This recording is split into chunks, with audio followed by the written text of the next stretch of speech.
Vamos falar um pouquinho de curso técnico, Senac de Rio Negro, conhecimento e também a história do Luiz Gradiz, ele que é de São Paulo e hoje é o gerente executivo do Senac aqui da cidade. Seja bem-vindo. Prazer estar aqui, né? Obrigado pelo convite.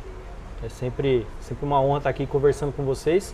E vamos lá, vamos bater um papo aí, contar um pouquinho da nossa história e principalmente do que o Senac tem feito aí pela cidade de Rio Negro. Antes de a gente falar do Senac, você é um cara que não nasceu aqui, você vem de São Paulo, Isso. Passou por Curitiba e chegou aqui. Como que é essa experiência de sair de uma grande cidade, sair de uma cidade frenética, embora aqui também tem seus dias frenéticos? Passei por um processo de adaptação, né? Eu vivi a minha juventude em São Paulo e aí vim para o Paraná faz mais ou menos uns 16 anos, vim trabalhar com meu pai, que já morava aqui há algum tempo, na cidade de Campo Largo. E depois de alguns anos de experiência ali, acabei conhecendo o Senac, né? E me aventurando nessa área da docência, depois de uma experiência com empresa, liderança, experiência comercial, acabei vindo para essa área da docência, de dar aula na área da gestão, né? E o Senac me proporcionou esse desenvolvimento. Então eu comecei lá dando aula como instrutor de educação profissional. E aí, depois de alguns anos que eu estava na empresa, o Senac ele tem um programa de desenvolvimento de lideranças, né? Que eu participei do programa, fui contemplado e a partir daí eles me escolheram para vir gerenciar aqui a escola de Rio Negro.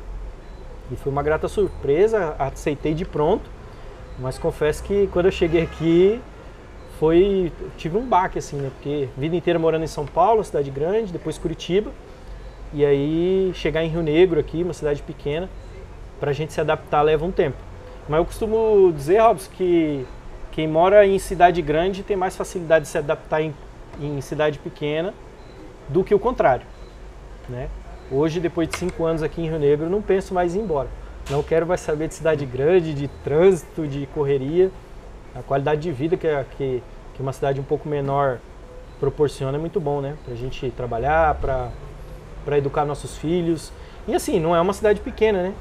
Hoje Rio Negro tem tudo que a gente precisa para ter uma vida de qualidade, né? Quando a gente fala assim, cidade pequena, às vezes pelo número de habitantes, né, pelo tamanho, mas a gente vê muitos jovens que têm o sonho. Eu quero ir para o Rio de Janeiro, quero ir para São Paulo, quero ir para Curitiba, achando na cabeça que chegou lá, se vira. E não é bem assim, né? É difícil, né? É difícil.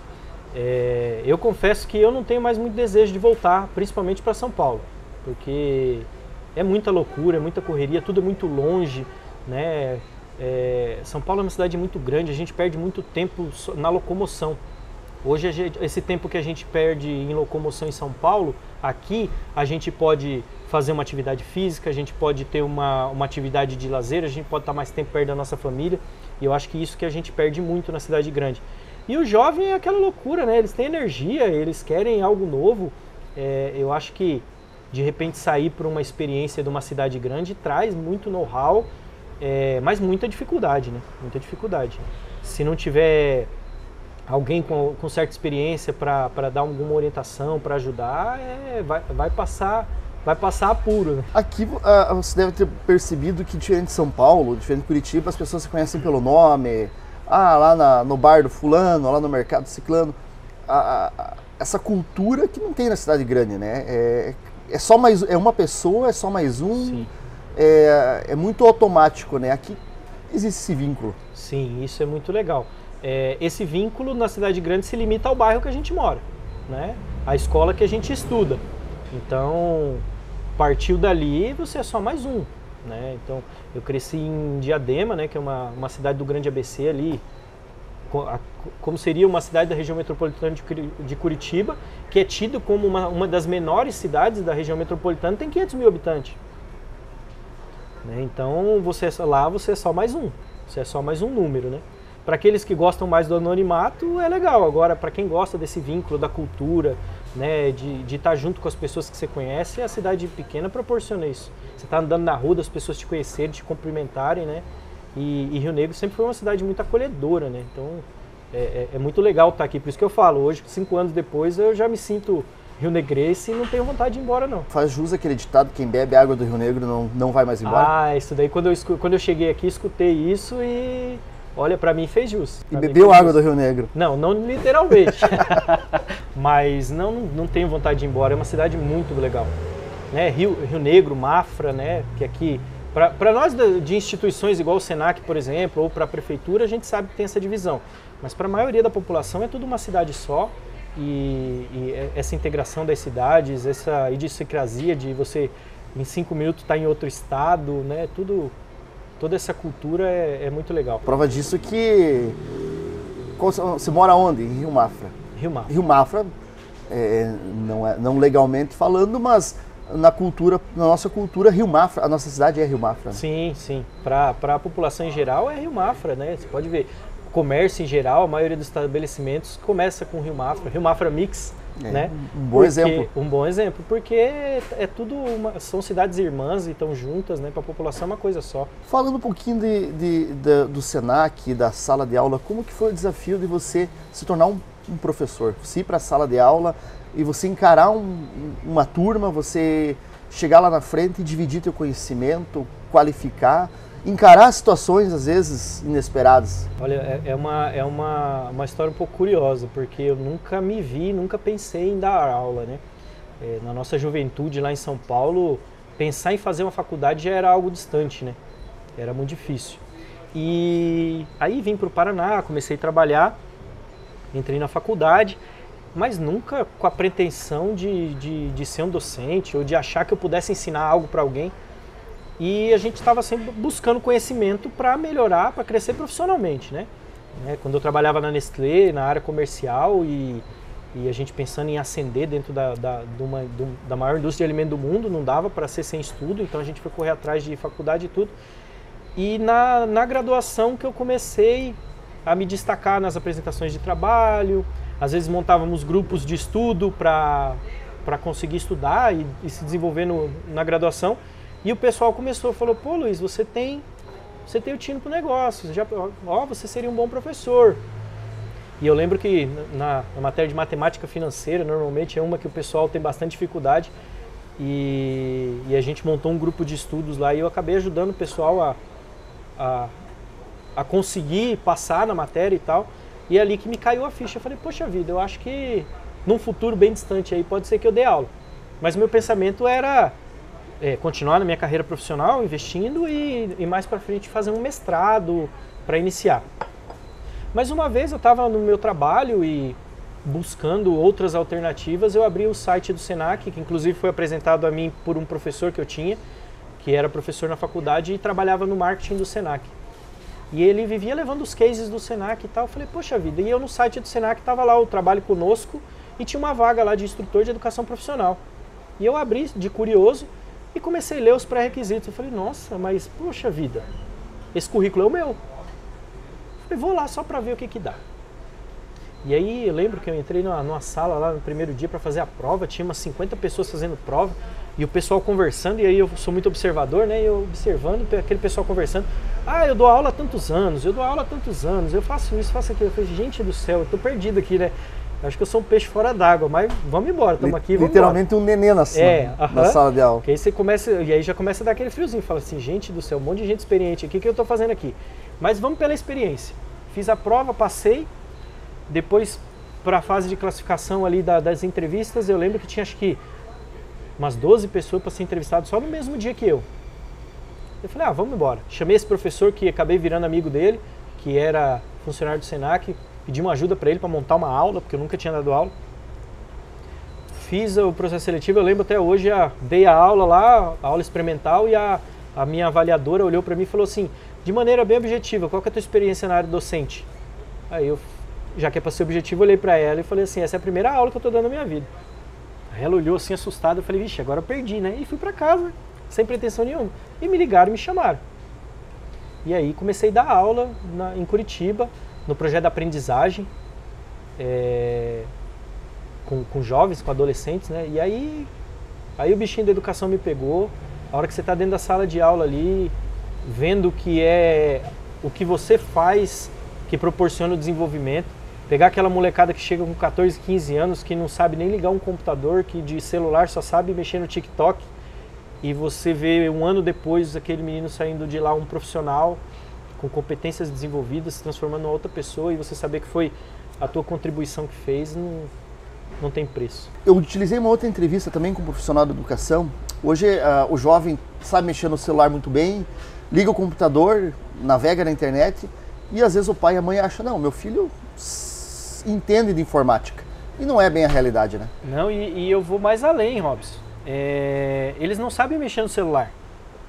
Porque se você for ver hoje, todas as funcionalidades que tem num celular, a gente usa aí, sei lá, 10, 20% do que é a capacidade dele. A gente tem hoje na tecnologia e a cada dia são criados novos aplicativos e dispositivos e sistemas para ajudar a gente no dia a dia, e a gente não tem noção do potencial que é uma máquina igual essa na nossa mão. Então hoje o que a molecada ela se limita às redes sociais, ao YouTube, aos jogos, né, aos games, e não exploram toda a potencialidade nem do próprio celular, quiçá dos computadores, que para o mundo corporativo ainda é muito importante, né? Então assim, a gente tem a falsa ilusão de que porque os jovens hoje são nativos digitais, e eles realmente são, eles têm muito menos dificuldade do que a gente, né, que não nasceu ligado numa tela na internet. Mas por outro lado a gente observa em sala de aula, quando eles iniciam os cursos, que o conhecimento que precisa para o mundo corporativo, por exemplo, eles não sabem. Eles não sabem onde liga o computador. Eles não têm noção de navegadores, de sistemas operacionais, né? A própria ferramenta de digitação de texto, o Word, às vezes um Excel, uma planilha, eles têm muita dificuldade. Então, tal dificuldade como a que a gente tinha quando a gente não tinha a menor noção do que era aquilo. Então, existe sim, eles são nativos digitais, eles têm muito mais facilidade com tecnologia do que a gente, eles aprendem muito rápido, mas existe essa falsa impressão de que os jovens dominam a informática, por exemplo. Isso não é uma verdade. Por isso que cursos de capacitação, de qualificação ainda são muito importantes para qualquer faixa etária, né? Quando a gente fala em curso, o Senac oferece cursos pagos e cursos gratuitos. Sim. Como que funciona esses cursos gratuitos? Tudo tem um custo. Quem financia esses cursos? Isso. Então, essa é uma pergunta muito legal, Robson, porque quando a gente fala de gratuidade, existe às vezes uma falsa impressão de que o que é gratuito, o que é oferecido de graça, não tem muito valor, né? E eu sempre conto isso, e eu converso com meus alunos no início dos cursos e falo que, primeiro, o Senac não faz favor para ninguém, né? Porque às vezes fica parecendo, o gratuito tem aquele caráter de doação, de caridade, né? E não é. Filantropia. Não, a gente não está fazendo caridade para ninguém. Nossa empresa não tem fim lucrativo, mas não é uma filantropia, é uma empresa particular. E a gente não está fazendo favor para ninguém. Aqui a gente está cumprindo uma obrigação que a gente tem, de um compromisso que a gente assumiu de capacitar para o mercado de trabalho. Então o Senac, ele educa para o mercado de trabalho, educação profissional. E a gente nasceu de uma lei que foi criada, né, justamente na época da Revolução Industrial, porque faltava mão de obra. Então foi criado o Senai e o Senac, né? O Senai termina com I, que é de indústria, e o Senac termina com C, que é de comércio. Então o que acontece? As empresas, elas pagam um imposto que é recolhido, que a gente chama isso de recurso compulsório. E esse recurso ele vem para a gente. As empresas do comércio, de bens, empresas de serviço e do turismo, esse imposto que eles pagam vem para o sistema do comércio, ele é dividido entre o SESC e o Senac, e todo recurso que a gente recebe, a gente tem uma obrigação legal de devolver pelo menos 2/3 dele em gratuidade. Então esses cursos que a gente dá na gratuidade são desse recurso que vem e que a gente tem a obrigação de oferecer. E aí eu brinco até com os alunos, brinco com eles, falo assim, quem aqui está pagando alguma coisa? O curso é gratuito? E todo mundo, é gratuito. Eu falei, não é gratuito. Hoje é gratuito para ti, para você. Mas alguém está pagando essa conta. E quem paga a conta quer receber qualidade, quer receber isso de volta. E aí quando a gente faz uma qualificação, a gente trabalha para desenvolver esse trabalhador, para ele voltar para o comércio e entregar a qualidade do serviço dele, de certa forma a gente está devolvendo esse imposto para o comerciário que contribuiu. Então eu falo para eles, a única obrigação que vocês têm agora é de vir aqui e dar o melhor de vocês para aprender, para se desenvolver, porque aí a gente cria um círculo virtuoso. Amanhã você vai ser um trabalhador do comércio, amanhã você vai ser um empresário do comércio, e aí o que você teve de oportunidade aqui porque alguém pagou, amanhã é você que vai estar fazendo isso para dar oportunidade para alguém que precisa, e aí a gente vai criando esse círculo virtuoso. Mas deixar claro que a gente não faz favor para ninguém e a gente busca sempre excelência e muita qualidade na entrega dos cursos gratuitos. Eu falo para minha equipe todo dia, não tem diferença entre curso gratuito e curso pago. Nosso aluno que está aqui dentro é nosso aluno. Eu não quero saber se lá no balcão, antes dele entrar, ele que desembolsou o investimento ou não. A partir do momento que ele entrou aqui para dentro, a gente tem que oferecer a mesma qualidade para todo mundo. Quais são os tipos de qualificação que o Senac oferece? Hoje a gente tem uma gama de segmentos enorme, né? Então, são milhares de títulos. Mas, especificamente o Senac, a gente trabalha na área da gestão, do comércio, cursos administrativos, cursos de informática. A gente trabalha na área da saúde, na área da gastronomia e na área da beleza. Tá? E dentro dessas áreas, claro, diversos títulos diferentes. E a gente trabalha desde cursos rápidos, né? Palestras, workshops, cursos com carga horária pequena, às vezes de 15, 20 horas, que são cursos de aperfeiçoamento, né? Ou cursos instrumentais. Temos os cursos de qualificação, que são cursos um pouco mais robustos, né? Que normalmente vai ter uma duração aí de 3, 4 meses, mas que você sai de lá com o diploma de uma profissão regulamentada. Temos cursos técnicos, né? Aí é uma formação técnica mais completa. E aí temos algumas unidades no Paraná que já tem a graduação e a pós-graduação presencial. E a gente tem também na educação à distância, temos os cursos da Web TV, temos cursos de graduação, pós-graduação, curso de aprendizagem, né? E o curso que foi o primeiro curso que a gente fez desde de quando a lei foi instaurada, há mais ou menos 80 anos aí, a gente começou com o curso de aprendizagem, né? Que é aquele que a gente faz as parcerias com as empresas e capacita os jovens para eles entrarem no mercado de trabalho. Como professor, acredito que você já deve ter passado por situações de presenciar uma pessoa que não sabia o que ia fazer da vida, entrou num curso, de repente passa um tempo você encontra essa pessoa trabalhando numa área legal no mercado de trabalho, empreendendo. Já passou por uma experiência assim? Na verdade, eu sou essa experiência, se a gente for contar. A gente encontra isso toda hora, né? Eu brinco que existe uma pressão muito grande, principalmente nos jovens, né? Uma pressão social já de muito tempo de o que você quer ser quando você crescer, né? E eu brinco que até hoje eu ainda não sei. Pergunta pra mim, eu ainda não sei. Mas eu sou um exemplo disso. Eu fui encaminhado para o mercado de trabalho com as oportunidades que me surgiram. Os sonhos que eu tinha de graduação eu não tive recurso para fazer. E aí quando eu estava trabalhando na Nestlé, por exemplo, que eu entrei numa faculdade para fazer um tecnólogo em marketing, eu nem sabia o que era marketing. Não tinha a menor ideia do que era. Eu fui porque falaram para mim, se você fizer marketing é bom para você crescer dentro da empresa. Só que me encantei, né? Hoje eu entendo o que é marketing, você entender das questões mercadológicas, de você conhecer o perfil do consumidor, de você estar atento ao mercado para encontrar soluções que as pessoas precisam e aí você conseguir ser remunerado para isso. E eu me encantei com isso. Aí comecei a liderar pessoas, também me encantei por isso. E quando eu comecei a dar aula, me encantei porque tudo foi acontecendo igual eu te contei. Nunca pensei em dar aula. Fui recebendo os feedbacks, vendo que talvez pudesse ser uma oportunidade. E aí quando eu estava em sala de aula e gerindo equipes, eu percebi que buscar conhecimento sobre o comportamento humano, sobre o pensamento humano, era muito importante. Então, acho que a minha história é a de muita gente, porque a gente vive num país que a gente não empreende por oportunidade, na grande maioria das vezes, né? O Brasil é conhecido como um dos países mais empreendedores do mundo, né? Só que o nosso empreender não é muitas vezes por oportunidade, por identificar uma demanda de mercado, é por necessidade. Então a gente precisa complementar a renda, a gente não consegue entrar no mercado de trabalho, a gente tem que abrir uma portinha, a gente tem que vender alguma coisa de porta em porta, porque a gente precisa de renda para sustentar a nossa família. E é assim que as pessoas começam a empreender. Então, a grande maioria das pessoas, pelo menos do meu ponto de vista, e há tantos anos aí trabalhando com educação profissional, elas vão muito mais pelas oportunidades que elas conseguem alcançar do que pelos sonhos propriamente dito, né? Eu acho que são privilegiados e são poucos aqueles que conseguem sonhar desde pequeno e seguir aquele caminho, sabe? Então, aí a gente vai dando essas oportunidades.